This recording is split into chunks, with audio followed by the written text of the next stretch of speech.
मतदाता सूची पुनरीक्षण का विरोध जिले में विभिन्न संगठनों के द्वारा किया गया। इसी क्रम में राजद नेता कुमार जितेंद्र के द्वारा शहर के सड़कों पर प्रदर्शन करते हुए दुकानों को बंद कराया गया। इसके अलावा उनके द्वारा नगर निगम कार्यालय में भी प्रदर्शन किया गया। इस दौरान उनके साथ कई समर्थक उनके साथ थे। उन्होंने कहा कि वर्तमान सरकार आम जनता के साथ खिलवाड़ कर रही है, हम लोग ऐसा नहीं होने देंगे।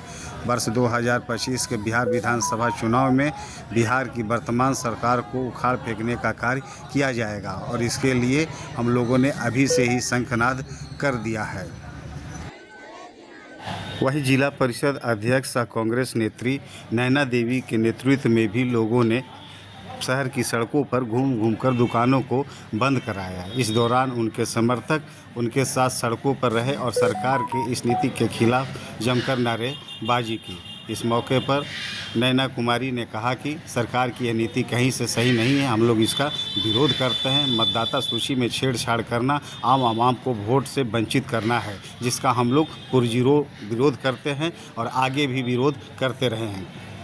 अब भारत पूरा बिहार आज बंद है, रोड जाम है, सड़कें जाम है, दुकानें बंद है। सारे लोग हम लोग के साथ एकजुट होकर हैं। जो लगातार भारत सरकार जो किसान विरोधी, मजदूर विरोधी जो नियम ला रही है, जो संशोधन किया जा रहा है उसके विरोध में, मतदाता पुनरीक्षण जो किया जा रहा है उसके विरोध में हम लोग लगातार वंचित समाज को, सबसे पिछले पायदान पर बैठे हुए समाज को जो लगातार ये भारत सरकार, बिहार सरकार जो प्रहार कर रही है उसके विरोध में आज पूरा बिहार बंद है।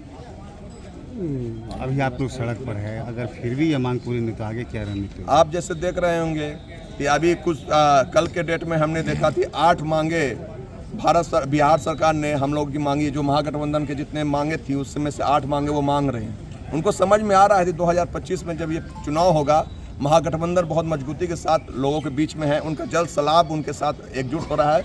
जितना भी लोग हैं, मजदूर हो, किसान हो, छात्र हो, नौजवान हो, महागठबंधन के सपोर्ट में है और इस चीज़ को लेकर उनको ये डर बना हुआ है। इसलिए लगातार वो पीछे जो भी चीज़ें हैं आप देख लीजिएगा, 500 से उन्होंने 1100 रुपया कर दिया, जबकि 15 साल 20 साल से राज कर रहे हैं, उन्होंने कुछ नहीं किया।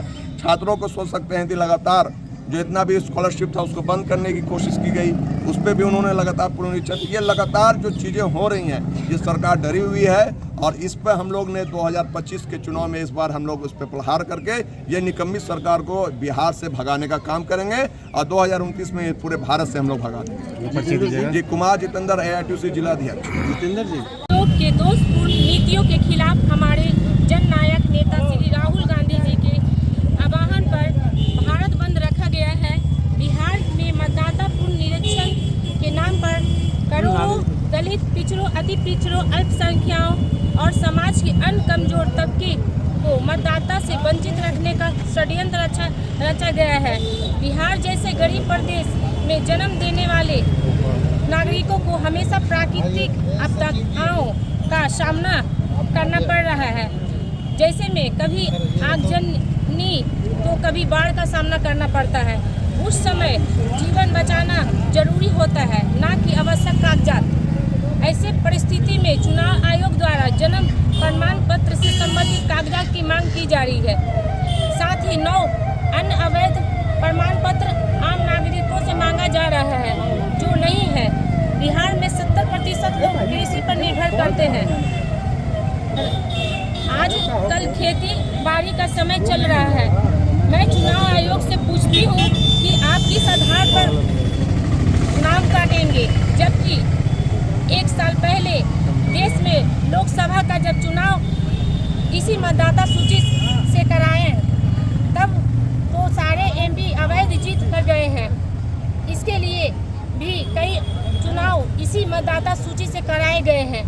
यह लोकतंत्र के लिए ठीक नहीं है। बाबा साहब के द्वारा संविधान में बनाए गए मौलिक अधिकारों को हनन हम लोग नहीं होने देंगे। मैं बिहार के करोड़ों दलित, पिछड़ों, अति पिछड़ों, अल्पसंख्याकों और समाज के हर कमजोर तबके के हितों के लिए सड़क पर हूँ। चुनाव आयोग से तुगलकी फरमान वापस लेना होगा। लोकतंत्र के बचाने के लिए संघर्ष जारी रहेगा।